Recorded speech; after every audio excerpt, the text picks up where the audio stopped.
Ukraina Qora dengiz ustida Rossiyaning Su-30 qiruvchi samolyotini urib tushirdi. Tramp NATO davlatlariga ultimatum qo'ydi. Spiegel: Zelenskiy Putinning 9-may sulhini rad etdi. Isroil Suriyadagi druzlarni himoya qilmoqchi. Rossiya terrorizmga qarshi kurashda Tolibonga yordam bermoqchi. Isroil qamali G'azoda 57 nafar falastinlikni ochlikdan o'ldirdi. Shavkat Mirziyoyev va Vladimir Putin o'rtasidagi telefon muloqotida bo'lajak uchrashuvlar rejasi muhokama qilindi.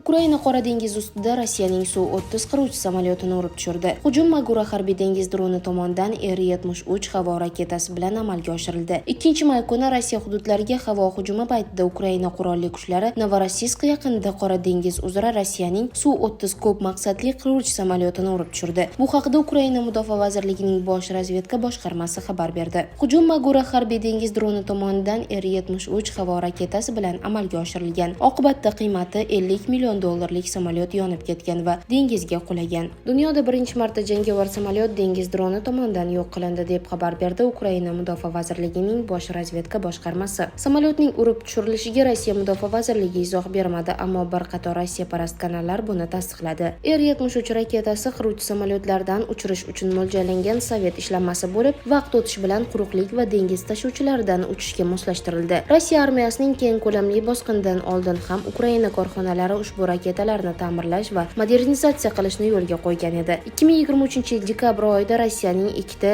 Mi-8 vertolyoti ana shunday tizim yordamida urib tushirilgan.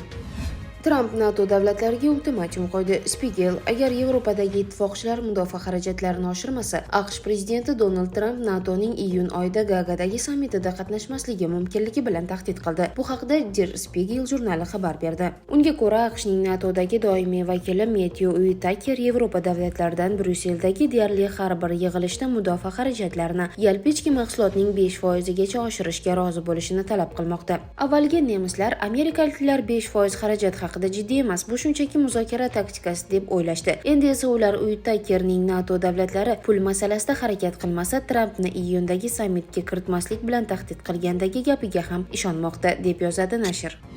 Zelenskiy Putinning 9-may sulhini rad etdi. Ukraina prezidenti Vladimir Zelenskiy Rossiya prezidenti Vladimir Putin tomonidan 7-maydan 11-maygacha mo'ljallangan 3 kunlik otash kesim taklifini rad etdi. Bu haqda Interfax Ukraina xabar berdi. Zelenskiyning aytishicha, bu tashabbus Rossiyaning xalqaro izolyatsiyadan chiqayotganidek ko'rinishini yaratishga qaratilgan teatr sahnasi. Uzoq davom etayotgan sulh taklifiga javoban Ukraina tomoni AQSh tomonidan ilgari surilgan strategiyaga muvofiq 30 kunlik otash kesimni talab qilmoqda. 30 kunlik sinov qilaylik. Nega aynan 30 kun? Chunki 3, 5 yoki 7 kunda hech qanday jiddiy masala bo'yicha kelishib bo'lmaydi, dedi Zelenskiy. Shuningdek, u 9-may kuni Moskvadagi bayram tadbirlariga tashrif buyuradigan davlat rahbarlari xavfsizligi uchun Kiyev hech qanday kafolat bermasligini ta'kidlagan.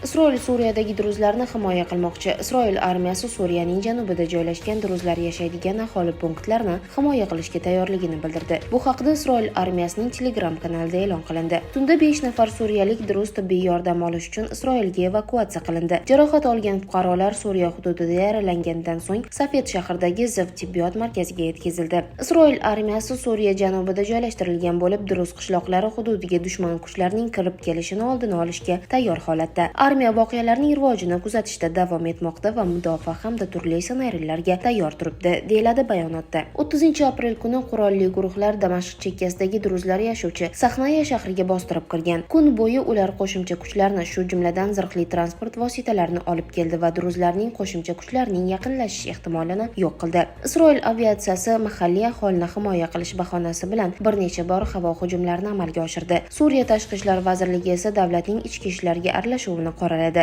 1-may kuni Suriyadagi druzlar ma'naviy yetakchisi Hikmat al-Hijr xalqaro kuchlarni druzlar jamoasini jangarilarning hujumlaridan himoya qilish uchun zudlik bilan kiritishga chaqirdi. Bu murojaatga sabab etnik diniy guruh vakillari ko'p yashaydigan Sahnaya shahrida yuz bergan to'qnashuvlar bo'ldi. 2-may kuni Isroil bosh vaziri Benyamin Netanyahu va mudofaa vaziri Israel Katz Damashqdagi prezident saroyi yaqinidagi nishonga berilgan zarba bo'yicha qo'shma bayonot bilan chiqdi. Hujum Suriya rejimiga yo'llangan aniq signal sifatida baholandi. Xuddi shu kuni Suriyaning muvaqqat prezidenti Ahmad Ashara Damashqdagi prezident saroyi hududiga uyushtirilgan aviazarbalarni xavfli keskinlashuv deb atadi.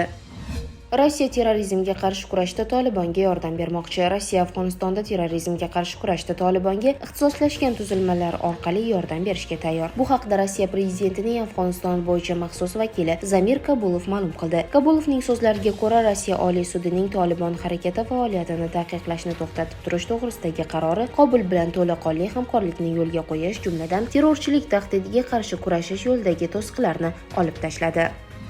Isroil qamali G'azoda 57 nafar falastinlikni ochlikdan o'ldirdi. Al Jazeera'ning xabar berishicha, Isroilning G'azo sektorini qamal qilgandan 2 oydan ortiq vaqt o'tgach, G'azo shahri g'arbidagi Rantisi shifoxonasida Janan Solih as-Saqafiy ismli chaqaloq to'yib ovqatlanmaslik va suvsizlanishdan vafot etgan. G'azo hukumatining matbuot xizmati ma'lumotiga ko'ra, qamal tufayli hududda kamida 57 nafar falastinlik ochlikdan jon bergan. Xalqaro hamjamiyat chegaralarning ochilishini ta'minlash uchun choralar ko'rishga chaqirilmoqda. Isroil armiyasi juma kuni kechqurun Suriyada amalga oshirilgan havo hujumlari to'lqinlarida kamida 2 nafar tinch aholi halok bo'lganini tasdiqladi. G'azo sog'liqni saqlash vazirligining ma'lumotlariga ko'ra, Isroilning G'azoga qarshi urushi oqibatida kamida 52495 falastinlik halok bo'lgan, 118366 nafari esa yaralangan. G'azo hukumati matbuot bo'limi halok bo'lganlar sonini 61700 dan ortiq deb e'lon qildi. Vayronalar ostida bedarak yo'qolgan minglab odamlar o'lgan deb taxmin qilinmoqda.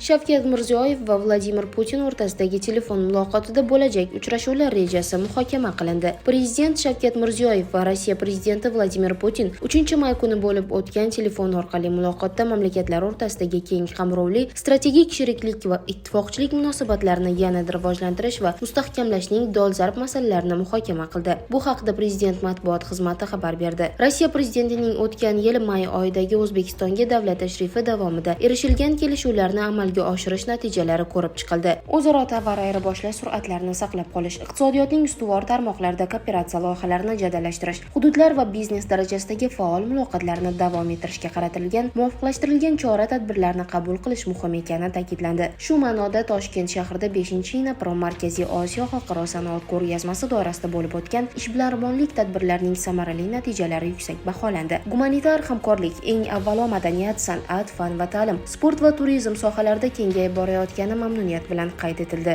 O'zbekiston va Rossiya yetakchilari xalqaro kun tartibidagi masalalar yuzasidan ham fikr almashib, bo'lajak uchrashuvlar rejasini ham muhokama qildi.